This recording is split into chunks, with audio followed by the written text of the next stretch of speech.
はい、セリカさんです。今回はマイティストライクフリーダムをプレミアムミラークロームを使ってチタニウムフィニッシュ風に塗装していきます。これまでにクリアカラーのサザビーとシナンジをメカニカルコアメッキ風に塗装したのですが、プレミアムミラークロームを普通のガンプラに使ったらチタニウムフィニッシュ風に塗装できるのでやってみました。それでは早速作っていきましょう。塗装する前に仮組み状態を確認しておきます。ストフリ本体はほぼ色分けがされていますが、プラウドディフェンダーのピンク色の模様のように一部分はシールを貼る必要があります。今は仮組みなのでシールは貼ってないですが、 HG にしては少し高い値段なのでプラウドディフェンダーぐらいは分割にしてほしかったですね。可動範囲は最近のガンプラらしくとてもよく動くので、いろいろなポーズを取らせることができます。この後は分解してから塗装実験をやっていきます。余談ですが、腰と胴体の接続部分が妙に硬かったので分解する時に折れそうで怖かったです。塗装前に気になる実験をしていきます。表面処理などヤスリで削ったプラスチックの上にプレミアムミラークロームを塗装した場合、ヤスリを何番までやれば傷が目立たなくなるか実験していきます。そのままのパーツに塗装することが推奨されていますが、表面処理でヤスリを使いたい場合もあると思います。なのでどこまでやれば大丈夫か気になったので実験してみました。映像のようにまずはテストピースを作っていきます。上がヤスリのみのテストピースで、下がヤスリの後からコンパウンドまでやるテストピースです。それぞれを比較したいので作ったのですが、数が多くてなかなか大変でした。ヤスリは400番から15000番までを用意して、それぞれのテストピースにヤスリ跡をつけました。ヤスリは本来の使い方通りに数字の小さい番手から高い番手を使っています。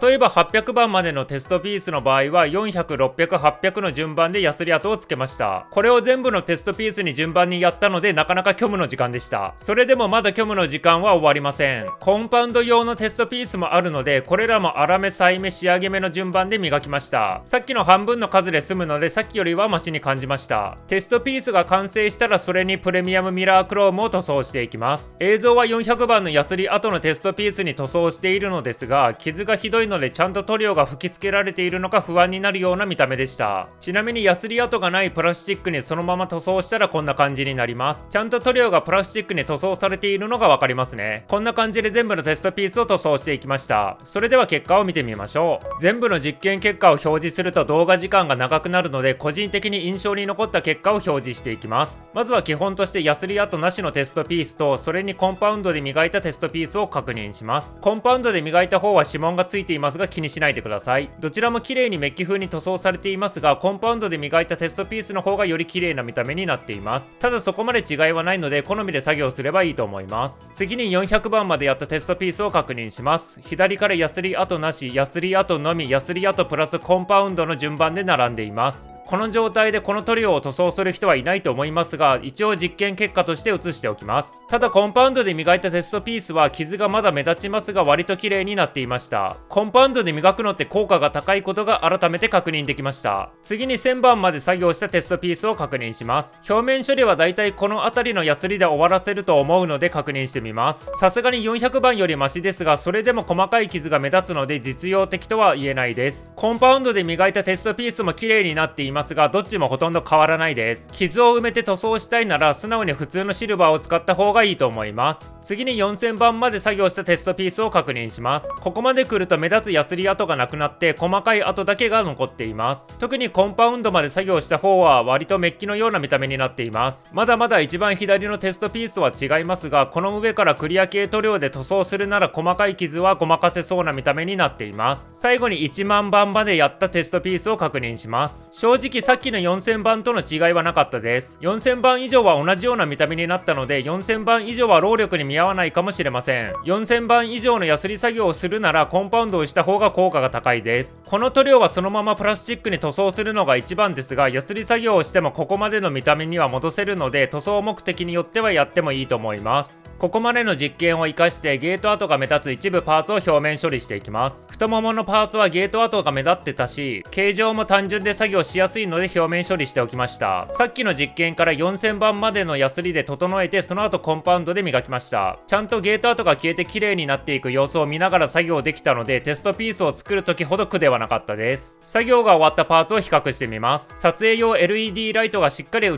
込むぐらい光沢感が出ています。ここまで綺麗になるので本来なら全部のパーツにやった方がいいと思います。ただ HG といえどもパーツは多いので、ゲート跡が目立つパーツにだけしておいた方が楽だと思います。全部のゲート跡を処理するのは面倒なので、一部パーツには切ったプラ板を貼って隠しました。今回は全部のパーツにプレミアムミラークロームを塗装して色替えをするので、違う色のプラ板を貼っても問題ありません。プラ板の切り出しには筋彫り用のテンプレートを使いました。いろいろな形状があるのでゲートアートの大きさに合わせて選択できます。自分のやり方ですが、テンプレートをパーツに当ててゲートアートに合いそうな形状を選びます。いろいろな形状があるので、どれが良さそうか悩みどころですね。形状が決まったらプラ板にそれを書き写します。プラ板は厚さ 0.5mm で100均のセリアで買いました。ちなみにテストピースで使ったプラ板と同じものです。形状を書き写したらデザインナイフで切り取ります。刃の厚みもあるので、書いた線より少し外側あたりで切るようにするとテンプレートの大きさに近くなります。筋彫りのように少しずつ何回もなぞって切り取った方が綺麗になります。あとは切り取ったプラ板を瞬間接着剤でガンプラのパーツに貼るだけです。接着剤はゲル状のものが垂れないので使いやすいと思います。瞬間接着剤を使いましたが、プラスチック同士が接着できるなら何でもいいです。こんな感じでゲートアートを隠しましたが、ついでにパーツの寂しい面にもプラ板を接着しておきました。他のパーツにもやりましたが、ヤスリで表面処理をするよりは楽なので、全部のパーツを塗装するときには時短目的でたまにやっています。ここまでやったら塗装をしていきます。前作業が長かったですが、やっと塗装ができます。この塗料は隠蔽力が強いので、しっかり塗装すれば重ね塗りしなくても大丈夫です。エアブラシは口径 0.3mm を使用していますが、詰まることもなく問題なく塗装できます。確認のために表面していないパーツとヤスリとコンパウンドで表面処理したパーツを比較してみます。もしプレミアムミラークロームの塗装だけで終わりならコンパウンドで磨いた方がいいですが、この上からさらに塗装するなら磨かなくてもいいと思います。塗装が終わったらモンハンもしたかったので2日ほど乾燥させました。ここからはホワイト部分のパーツを塗装していきます。クリアホワイトを塗装するのですが、プラウドディフェンダーの羽にはピンクの模様が入っているので、その箇所を塗装しないようにします。プレミアムミラークロームは剥がれやすいので、マスキングテープでマスキングすると塗膜が剥がれるかもしれないです。ピンクの模様部分は上からパーツをかぶせて隠れる構造になっているので、一度組み立ててからクリアホワイトを塗装していきます。あとはクリアホワイトで塗装するだけです。他のパーツと違いが出にくいようになるべく濃いめに塗装しました。クリア系塗料は色がつきにくいので、好みの色になるまで何回も重ね塗りをする必要があります。濃いめに塗装すれば割と同じような見た目になるので、自分の場合はほとんどこんな感じで塗装しています。塗装したパーツを比べてみますが、濃いめに塗装しても下地の影響でチタニウムフィニッシュ風の質感になります。今回はプレミアムミラークロームでやりましたが、他のシルバーだとまた違った質感になるので面白いです。ブラックとか他のパーツも同様の方法で塗装していきました。塗装が終わった後はやっぱりモンハンがしたかったので2日乾燥させました。ここからはクリア系塗料を塗装した後の注意点も紹介します。2日乾燥させた状態でも塗膜は剥がれやすいので、マスキングテープとかを貼らない方がいいです。違う色を塗装するためにマスキングをしたいと思う時もあるかもしれませんが、塗装前にちゃんと塗装方法を決めておきましょう。こうなってしまったら全部の塗料を剥がしてもう一度やり直しです。自分の場合はテープである程度剥がしてから綿棒にラッカーの薄め液を含ませて拭き取りました。最初から綿棒で拭き取ってもいいと思いますが、意外と拭き取るのに時間がかかるので、テープである程度剥がしちゃった方が早いです。全部剥がしたのを確認してからもう一度塗装をやりました。関節などに使われているゴールドのパーツは蛍光塗料で塗装しました。蛍光塗料を使っていること以外はさっきのクリアホワイトを塗装した時と同じやり方です。イエローは色が薄いので何回も重ね塗りをして塗り残しに気をつけながら塗装しました。プラウドディフェンダーのピンクの模様はエナメルの蛍光塗料で塗装しました。塗装前にマスキング目的で組み立ててたパーツは分解しています。エナメルはラッカーの上からなら拭き取れるので大雑把に塗装することができます。ただ映像では筆で塗装していますが、エアブラシで塗装してからはみ出た部分を拭き取れば簡単だったと後で気がつきました。はみ出した塗料はエナメルの薄め液を綿棒に含ませて拭き取ります。やっていることは単純なので簡単ですが、下の塗膜は剥がれやすいので軽くなぞるような力加減で拭き取ります。また塗料を拭き取った後にも一つ注意点があります。拭き取って綺麗になっているようでもブラックライトを当てると残しが見つかることがあります。蛍光塗料を拭き取るときにはちゃんとブラックライトを当てて確認するところまでしましょう。拭き取って汚れた綿棒を使うと汚くなるだけなので、汚れたらすぐに新しい綿棒に取り替えると早く綺麗になります。拭き取ったら最終確認をして終わりです。パーツを組み立てた時に隠れる部分とかは変なことになっても困るので拭き取りはしてないです。他にも蛍光塗料で部分塗装したところもありますが、大きく目立ちそうな箇所だけ紹介しました。塗装が全部終わったので組み立てていきます。今回はやってませんが、最後に光沢のトップコートで表面を保護しておいた方がいいです。自分もやろうと思ったのですが、この組み立て前に階段でこけて腰を痛めたせいで椅子に座りながらエアブラシができませんでした。トップコートは椅子に座れるようになったらやる予定です。それでは完成品を見てみましょう。